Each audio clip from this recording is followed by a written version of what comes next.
वालेकुम स्टूडेंट्स, कैसे हैं आप सब। उम्मीद है आप सब खैरियत से होंगे। आज का जो हमारा टॉपिक है, हम लोग न्यू चैप्टर नंबर 7 स्टार्ट करने जा रहे हैं। लेकिन उससे पहले हम लोग डिस्कस करने जा रहे हैं passage of charge particle through matter, या हम कह रहे हैं interaction of charge particles with matter. जब भी कोई चार्ज पार्टिकल मैटर में से पास होता है तो वो किस तरह से बिहेव करता है, या उसकी एनर्जी पे या उसके मोमेंटम पे क्या इफ़ेक्ट होता है। इस टॉपिक में हम ये डिस्कस करेंगे कि पार्टिकल्स मैटर के साथ इंटरेक्ट कैसे कर रहे हैं। और चार्ज पार्टिकल की हम बात करें, चार्ज पार्टिकल से मुराद है हमारी, जैसे कि अल्फ़ा पार्टिकल्स हो गए हमारे पास, प्रोटॉन हो गए, इलेक्ट्रॉन हो गए।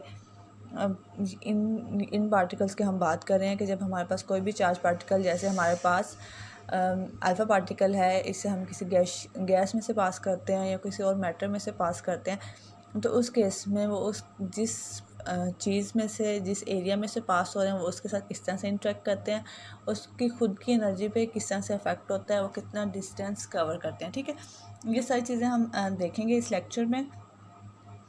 तो जब भी हम चार्ज पार्टिकल को पास करते हैं किसी भी मैटर में से, तो सबसे पहले उसमें क्या होता है कि जब चार्ज पार्टिकल किसी मैटर में से पास होता है, वो उसमें अपनी एनर्जी को ट्रांसफ़र करते हैं। लेट्स सपोज हम कहते हैं कि हमारे पास ये हमने एक सिलेंडरिकल लिया और हमने कहा कि इसमें हमारे पास क्या है, कुछ चार्ज पार्टिकल, लेट्स से वो अल्फ़ा पार्टिकल्स हैं, वो पास हुए, इस हम पास करवा रहे हैं इस एरिया में से। तो जैसे चार्ज पार्टिकल इस एरिया में इंटर होंगे, वो क्या करेंगे, अपनी एनर्जी इन पार्टिकल्स को ट्रांसफ़र कर देंगे। और उससे जब यहाँ पे जो मौजूद पार्टिकल्स हैं, मॉलिक्यूल्स हैं, वो जब इनको अपनी एनर्जी ट्रांसफ़र करेंगे मैटर को, तो वो क्या करेंगे, वो अब एनर्जी ऑब्जॉर्व करने के बाद वो एक्साइटेड स्टेट में हो जाएंगे। और एक्साइटेड स्टेट में जब वो मूव करेंगे, तो इट्स मीन एक्साइटेड स्टेट से हम कहते हैं कि वो आयंस में कन्वर्ट हो जाएंगे, पॉजिटिव और नेगेटिव आयंस में कन्वर्ट हो जाएंगे। और उसके बाद क्या होगा कि वो इलेक्ट्रॉन्स एक्साइटेड, मतलब उनकी एनर्जी इस एरिया से ज़्यादा हो जाएगी, तो वो क्या करेंगे, यहाँ से नॉकआउट हो जाएंगे। ठीक है, तो अल्फ़ा पार्टिकल या कोई भी चार्ज पार्टिकल, प्रोटॉन, जब भी वो किसी मैटर के साथ इंटरेक्ट करते हैं, वो अपनी एनर्जी मैटर को ट्रांसफ़र कर देते हैं, जिसके रिजल्ट में मैटर क्या होता है, वो एक्साइटेड स्टेट में शिफ्ट हो जाता है। मतलब आयंस की फॉर्म में हमारे पास पॉजिटिव और नेगेटिव आयंस आ जाते हैं। और वहाँ से फिर इलेक्ट्रॉन क्या होते हैं, वो नॉकआउट हो जाते हैं अपनी एक्साइटेड पोजीशन की वजह से। ठीक है, और बाकी हमारे पास क्या बच जाता है, वो पॉजिटिव। ठीक है, अब इसमें हम क्या कंक्लूड कर रहे हैं कि हम ये देख रहे हैं, सपोज कर लेते हैं कि हमारे पास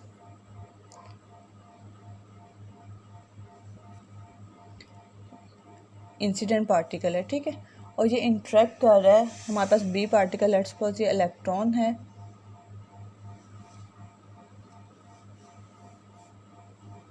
ये इसके साथ इंटरेक्ट जब करता है, तो उसके रिजल्ट में क्या होता है, इसके ऊपर हमारे पास जी चार्ज है, इसके ऊपर हमारे पास ई चार्ज है, ये आपस में इंटरेक्ट करता है, तो बी पार्टिकल ए पे फोर्स अप्लाई करता है। ठीक है, अब ये जो फोर्स अप्लाई कर रहा है, इस फोर्स को हम दो पार्ट्स में रिजॉल्व कर लेते हैं, एक अलॉन्ग एक्स एक्सिस और सेकंड अलॉन्ग वाई एक्सिस। ठीक है, ये हमारे पास अलॉन्ग एक्स एक्सिस आ गई, ये अलॉन्ग वाई एक्सिस आ गई, और ये बी ए पे इस डायरेक्शन में फोर्स अप्लाई कर रहा है। ठीक है, अब ये यहाँ से यहाँ का जो डिस्टेंस है, उससे हम कहते हैं वो हमारे पास आर है, और ये जो डिस्टेंस है ए से ओ तक का, ये हमारे पास एक्स है, ओ से बी तक का जो डिस्टेंस है वो हमारे पास बी है। ठीक है, ये अलॉन्ग एक्स एक्सिस और ये अलॉन्ग हमारे पास क्या आ गया, वाई एक्सिस। ठीक है, हमारे पास ये इंसिडेंट पार्टिकल है ए, बी क्या है हमारे पास, जिसके साथ ए इंटरेक्ट कर रहा है इलेक्ट्रॉन, इसका चार्ज ई है, इसका चार्ज जी ई है। बी ए के ऊपर फोर्स अप्लाई करेगा एफ, उस फोर्स को हमने दो पार्ट्स में, उसके एक्स एंड वाई कंपोनेंट्स में रिजॉल्व किया है। ये लॉन्ग एक्स एक्सिस आ गया और ये हमारे पास लॉन्ग वाई एक्सिस आ गया। ठीक है, अब हम क्या कर रहे हैं, हम कैलकुलेट करना चाह रहे हैं जो फोर्स अप्लाई कर रहे हैं वो कितनी फोर्स है। ठीक है, अब यहाँ पे क्या है, हमारे पास एफ एक्स ये बिल्कुल उसके ऑपोजिट डायरेक्शन में अप्लाई हो रही है, तो हमारे पास क्या होगी, एफ एक्स ज़ीरो हो जाएगी, हम जस्ट एफ वाई को कंसिडर करेंगे। ठीक है, जो परपेंडिकुलर डायरेक्शन में हो रही है। और हमारे पास जो फोर्स एक्ट हो रही है वो क्या है, हम कॉलम लॉ को यूज़ करते हुए बताएंगे। हमारे पास क्या है, के Q1 Q2 over R square आ गया। ये हमारे पास Q1 है, Q1 is equal to ZE है, और Q2 हमारे पास किसके इक्वल है, इलेक्ट्रॉन का चार्ज हमारे पास E है। हम ये वैल्यू पुट कर देंगे और ये हमारे पास क्या आ जाएगा कि हमारे पास किसके इक्वल होता है 1/4 पाई एप्सिलॉन नॉट, और ये हमारे पास आ गया ZE into E over R square. ठीक है, ये हमारे पास आ गया ZE square over 4 pi epsilon not R square. ठीक है,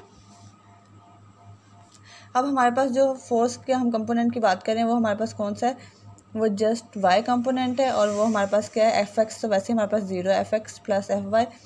एफ एक्स हमारे पास क्या है, 0 है, तो हमारे पास एफ वाई क्या आ जाएगा, एफ वाई साइन थीटा। यहाँ पे हम वैल्यू पुट कर देंगे एफ, और हमारे पास क्या आ जाएगा, एफ हमारे पास क्या आ जाएगा,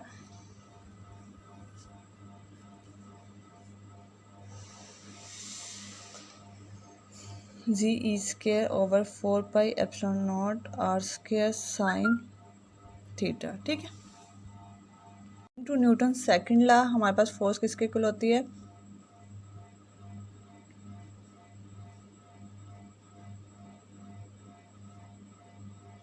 according to Newton second law force हमारे पास इक्वल होती है rate of change of momentum के dp ओवर dt। अब यहाँ पे हम जो बात करें, हम कह रहे हैं फोर्स अलोंग y एक्सिस, तो ये हमारे पास F Y is equal to dp over dt आ जाएगा। हम यहाँ से देख लेंगे, और dp हमारे पास किसके इक्वल आ जाएगा, dp हमारे पास इक्वल आ जाएगा एफ वाई डी टी। ठीक है, अब हम बहुत साइज को इंटीग्रेट कर लेंगे। इंटीग्रेट कर लेंगे दोनों साइड्स को, तो ये हमारे पास क्या आ जाएगा, डी पी 0 से p और एफ वाई डी टी, इसे हम करेंगे minus infinity to plus infinity. ठीक है, तो ये हमारे पास आ जाएगा p is equal to F की वैल्यू हमारे पास क्या है, ZE square over 4 pi epsilon not R square into D T minus infinity to plus infinity. ठीक है, ये हमारे पास आ जाएगा, साइन थीटा भी आएगा यहाँ पे, सॉरी।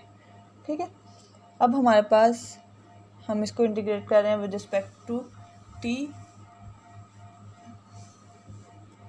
ये हमारे पास इक्वेशन नंबर, हम सपोज कर लेते हैं हमारे पास इक्वेशन नंबर 1 आ गई है। अब हम क्या करें, हम वापस जाते हैं अपने उस पर और हम बात करते हैं डिस्टेंस की।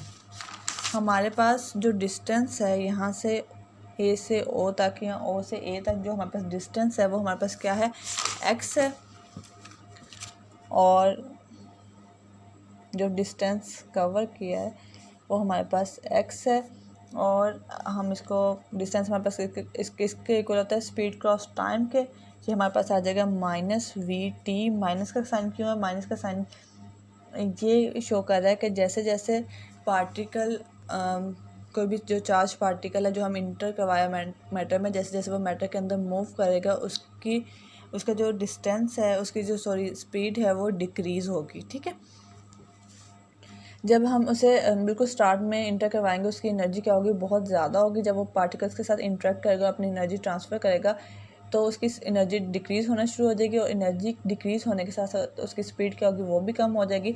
तो विद टाइम उसकी स्पीड डिक्रीज़ हो रही है, इसलिए यहाँ पे हमने माइनस का साइन यूज़ किया है। अब हम क्या कर रहे हैं, इसको हम बेसिकली हम यहाँ से t की वैल्यू एवेल्यूएट करना चाह रहे हैं। तो अब हम क्या करेंगे, हम ट्रायंगल ए ओ बी से हम कॉट थीटा की वैल्यू फाइंड आउट करेंगे। ठीक है, ये जो हमारे पास ट्रायंगल है ए ओ बी, यहाँ से हम कॉट थीटा की वैल्यू फाइंड आउट करेंगे। कॉट थीटा किसके अपोजिट होता है, हमारे पास टेन थीटा के इन्वर्स होता है। टेन थीटा हमारे पास किसके इक्वल होता है, टेन थीटा हमारे पास इक्वल होता है परपेंडिकुलर ओवर बेस के, और कॉट उसके इन्वर्स होगा, तो कॉट हमारे पास क्या आ जाएगा, बेस ओवर परपेंडिकुलर। तो बेस हमारे पास क्या है, x है, और परपेंडिकुलर हमारे पास क्या है, b। तो कॉट थीटा हमारे पास आ जाएगा x ओवर b। ठीक है, x हमारे पास आ जाएगा b कॉट थीटा अब यहाँ से हमारे पास एक इक्वेशन थी, ये वाली इक्वेशन थी एक्स वाली हमारे पास, सॉरी, एक हमारे पास एक्स वाली इक्वेशन ये वाली थी। लेट्स सपोज इसे हम दो इक्वेशन नंबर 2 का नेम दे देते हैं, और ये हमारे पास इक्वेशन 3। हम इक्वेशन 2 और 3 को कंपेयर करेंगे तो हमारे पास क्या होगा, हमारे पास आ जाएगा minus V T is equal to B cot theta, और यहाँ से टी हमारे पास किसके इक्वल आ जाएगा, minus B over V cot theta. अब हम क्या करेंगे, दोनों साइडों पे डिफ्रेंशिएट कर लेंगे क्योंकि हम डी टी की वैल्यू फाइंड आउट करना चाह रहे हैं, और ये हमारे पास आ जाएगा D T minus B over V, ये कांस्टेंट है, और ये कॉट का हमारे पास क्या होता है डेरिवेटिव, ये हमारे पास आ जाएगा minus cosec square theta into D theta, ठीक है। और ये हमारे पास क्या आ जाएगा, B over V cosec square theta D theta is equal to D T, ये हमारे पास आ गई डी टी की वैल्यू। अब हमारे पास इस इक्वेशन में और क्या यूज़ हो रहा है, साइन थीटा यूज़ हो रहा है, तो हम अगेन ट्राइंगल ए और बी को यूज़ करते हुए हम क्या करेंगे, हम साइन थीटा की वैल्यू फाइंड आउट करेंगे यूजिंग ट्राइंगल ए और B. We will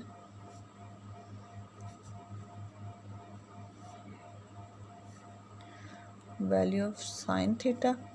sign theta हमारे पास किसके इक्वल होता है, परपेंडिकुलर ओवर बेस के, सॉरी परपेंडिकुलर ओवर हाइपोटेन्यूज के। तो परपेंडिकुलर हमारे पास ये है और हाइपोटेन्यूज हमारे पास क्या है, आर है, तो ये हमारे पास क्या आ जाएगा, B over R sine theta is equal to B over R, और आर हमारे पास किसके, यहाँ पे हमारे पास क्या है, यहाँ पे हमारे पास आर है, तो आर हमारे पास किसके इक्वल आ जाएगा, बी ओवर साइन थीटा के, ठीक है। अब हम क्या करेंगे, आर की वैल्यू और डी टी की वैल्यू हम पुट कर देंगे इस इक्वेशन नंबर 1 में, ठीक है। तो ये हमारे पास क्या आ जाएगा, P इज इक्वल टू, और जब हमारे पास लिमिट्स क्या थी, minus infinity to plus infinity, और जब हम इसे करेंगे विद रिस्पेक्ट टू टाइम तो ये हमारे पास आ जाएगी 0 से पाई, ठीक है।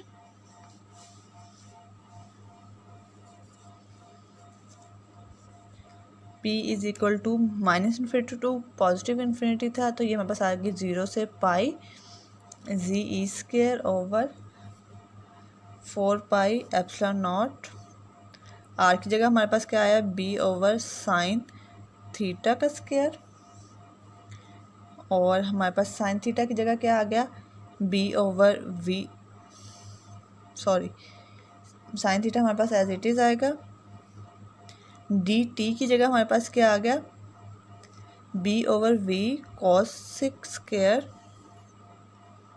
थीटा डी थीटा, ठीक है।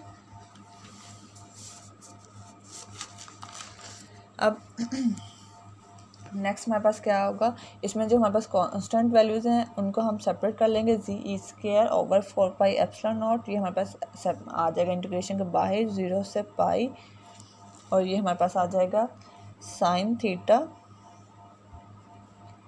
ओवर बी स्क्वायर, हमारे पास जो आर की वैल्यू थी B over sine theta whole का स्क्वायर था, उसका हमने स्क्वायर ओपन कर लिया, ये हमारे पास, और यहाँ पे हमारे पास क्या आ जाएगा, sine square theta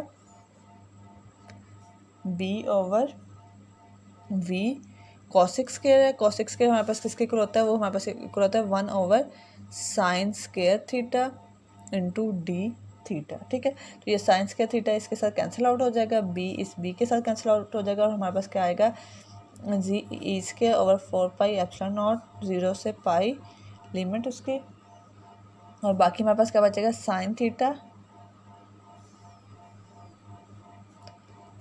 theta D theta, और क्या आएगा, बी वी, ये हम क्या करेंगे, यहाँ बाहर लिख लेंगे, ठीक है, क्योंकि ये भी कांस्टेंट हम विद रिस्पेक्ट टू थीटा उससे इंटीग्रेट कर रहे हैं, ये हमारे पास आ जाएगा G E square 4 pi epsilon naught B V sine theta का हमारे पास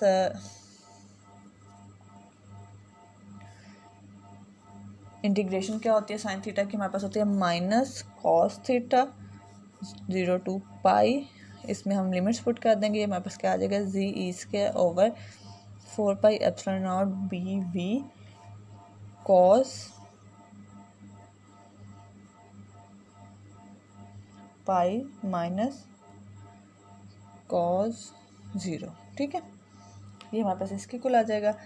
और हमारे पास जो cos पाई है, cos 0 1 होता है और cos पाई हमारे पास क्या होता है -1। ये वाला माइनस हमारे पास बाहर आ जाएगा। ये हमारे पास क्या हो जाएगा -g² 4πε0 bv -1 और -1 हमारे पास क्या हो गया -2 और ये हमारे पास क्या होगा माइनस माइनस प्लस हो जाएगा और हमारे पास क्या आ जाएगा g² 2πε0 bv, ठीक है। ये हमारे पास क्या है p के equal, this is the amount of momentum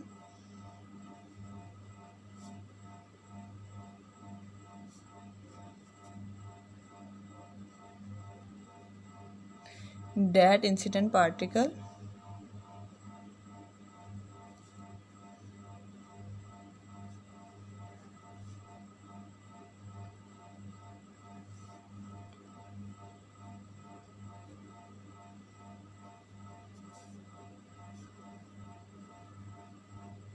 ठीक है। हमने कहा कि हमारे पास जब हम लोगों ने चार्ज पार्टिकल को इंटर करवाया गैशियस मटेरियल में या हमने मैटर में इंटर करवाया, उसके रिजल्ट में हमारे पास क्या हुआ, मैटर ने उसके जो मॉलिक्यूल्स थे उन्होंने एनर्जी ऑब्जॉर्व की और उसके बाद वो आयनाइज हो गए वो मतलब चार्जेस के फॉर्म में आ गए, पॉजिटिव और नेगेटिव चार्जेस के फॉर्म में आ गए। जो नेगेटिव चार्जेस होते हैं वो हमारे पास क्या थे, वो इलेक्ट्रॉन थे। तो इलेक्ट्रॉन के साथ जब वो इंट्रैक्शन हुआ, उसके पास जब एनर्जी आई तो वो एक्साइटेड स्टेट में होकर वहाँ से उस स्टेट से नॉकआउट हो गया, ठीक है। अब वहाँ से नॉकआउट करने के लिए वो कितना मोमेंटम ट्रांसफ़र किया, वो अमाउंट हमारे पास ये इसके इक्वल है, ठीक है। ये हमारे पास मोमेंटम आ गया, कितना मोमेंटम ट्रांसफ़र किया। तो उम्मीद है आप लोगों को समझ आ गई होगी। नेक्स्ट लेक्चर में हम इसी लेक्चर को कंटिन्यू करेंगे और उसमें हम फाइंड आउट करेंगे काइनेटिक एनर्जी जो इलेक्ट्रॉन को ट्रांसफ़र हुई है और जो डिस्टेंस है मतलब रेंज क्या है उसको देखेंगे, ठीक है। अल्लाह हाफिज़।